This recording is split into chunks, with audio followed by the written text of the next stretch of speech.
નમસ્કાર ખેડૂત મિત્રો, ફરી એકવાર તમારા બધાનું સ્વાગત છે આપણી ચેનલ કિસાન હેલ્પમાં. ખેડૂત મિત્રો, આજે આપણે ઉનાળુ તલની ખેતી કરતા ખેડૂતો માટે સૌથી ચિંતાજનક વિષય તલનો સુકારા વિશે વાત કરવાના છીએ. આ વર્ષ તલનું વાવેતર તો પુષ્કળ થયું છે, પરંતુ અત્યારે ખેડૂતોના ફોન આવી રહ્યા છે કે ઊભો પાક સુકાઈ રહ્યો છે, ખેતરના ખેતર ખાલી થઈ રહ્યા છે. આ પરિસ્થિતિમાં ખેડૂતો શું કરી શકે? શું આ રોગને અટકાવી શકાય? વિડીયોને છેલ્લે સુધી જોજો, કારણ કે આજે હું તમને એવી વૈજ્ઞાનિક અને દેશી પદ્ધતિઓ જણાવીશ જે તમારા પાકને બચાવી લેશે. ખેડૂત મિત્રો, વિડીયો ચાલુ કરીએ એ પહેલાં જે પણ ખેડૂત મિત્રો આપણે આ ચેનલ પર નવા આવ્યા હોય તેવા ખાસ કરીને બધા ખેડૂત મિત્રો આપણી આ ચેનલને અત્યારે જ સબસ્ક્રાઈબ કરી નાખજો, કેમ કે આપણી આ ચેનલ પર આવા જ અવનવા ખેતીને લગતા વિડીયો મૂકવામાં આવતા હોય છે. ઘણીવાર ખેડૂતો રોગને ઓળખવામાં ભૂલ કરી દે છે. તલનો સુકારો એ એક ફૂગજન્ય રોગ છે. જ્યારે તમે ખેતરમાં જશો અને તમે તલનો છોડ જોઈશો તો એ ઉપરથી મુરઝાઈ ગયો હશે, જેને આપણે ડોકા નાખી ગયા તેવું કહી છીએ. જો તમે આ છોડને ખેંચીને જોશો તો તેના મૂળ કદાચ મજબૂત દેખાશે, પરંતુ જમીન પાસેના થડનો ભાગ કાળો પડી ગયો હશે. આ ફૂલ છોડની ખોરાક લેવાની નળીને બંધ કરી દે છે, અને આને જ તલનું કેન્સર પણ કહેવામાં આવે છે. કારણ કે એકવાર આખા ખેતરમાં ફેલાઈ જાય પછી એને રોકવું બહુ જ મુશ્કેલ કામ છે.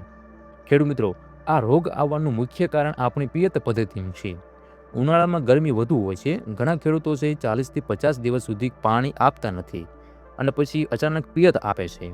હવે અતિશય ખેંચ પછી પાણી આપવાથી જમીનમાં જે ગરમ હોય છે એની વરાળ નીકળે છે, જે ફૂગને આવકારે છે. બીજી વાત કે ક્યારાની લંબાઈની હોય છે. જો તમારા ક્યારા 200 થી 300 ફૂટ લાંબા હશે તો પાણી લાંબો સમય ભરાઈ રહેશે અને સુકારો વધશે. એટલે હંમેશા જે તલના ક્યારા હોય છે એ આપણે 50 થી 80 ફૂટના જ રાખવાના છે. અને બીજું કે પિયતનો જે સમય હોય છે એ આપણે વહેલી સવારે અથવા તો સાંજે જ રાખવાનો છે.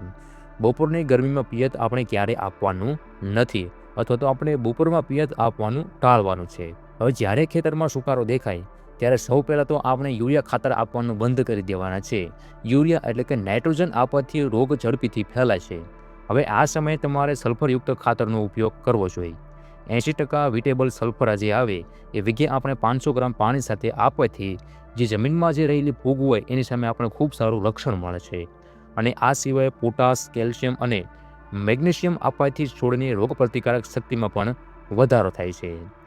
જો સુકારો હજુ શરૂ થયો હોય તો પંપની નોઝલ ખોલીને મૂળમાં દવા આપવાથી એટલે કે ડ્રેન્ચિંગ કરવાથી આપણને ખૂબ સારું અસરકારક પરિણામ મળે છે. આ માટે તમે થાયોફિનેટ મિથાઇલ અથવા કોપર ઓક્ઝીક્લોરાઇડનો આપણે ઉપયોગ કરી શકીએ છીએ. જો ઉપરથી છંટકાવ કરવો હોય તો મેટાલિક્ઝી પ્લસ મેન્કોજેબ અથવા એક્ઝોક્સ્ટ્રોબિન જેવી દવાનો આપણે ફૂલ બેઠા અવસ્થાએ આપવો જોઈએ. આ સમયે છોડને ખોરાકની પણ જરૂર હોય છે, તેથી 0, 60, 20 લિક્વિડ ખાતર અને માઇક્રોન્યુટ્રિયન્ટ્સનો આપણે ઉપયોગ કરી શકીએ છીએ. હવે જે ખેડૂત મિત્રો રાસાયણિક દવાનો ખર્ચ નથી કરવા માગતા એમના માટે ગૌમૂત્ર અને ખાટી છાશ રામબાણ ઈલાજ છે. જૂની ખાટી છાશ ફૂગને મારવા માટે ખૂબ જ શક્તિશાળી છે. એક 50 ફૂટના ક્યારામાં 500 ml ખાટી છાશ પીએચ સાથે આપવાથી અદ્ભુત આપણે પરિણામ જોવા મળશે. ગૌમૂત્ર પણ જમીનને શુદ્ધ કરવામાં અને છોડને પોષણ આપવામાં મદદ કરે છે. આ કુદરતી ઉપાયો અત્યારે ઘણા ખેડૂત મિત્રો અપનાવી રહ્યા છે અને ખૂબ સારું પરિણામ પણ મેળવી રહ્યા છે. મિત્રો, છેલ્લે એટલું જ કહીશ કે સુકારો આવ્યા પછી એને 100% ઈલાજ અઘરો છે, પણ સાવચેતી રાખીએ તેને અટકાવી શકાય છે. સુકાયેલા છોડને ખેંચીને ખેતરની બહાર નિકાલ કરવો જોઈએ, જેથી રોગ બીજા છોડમાં ન ફેલાય.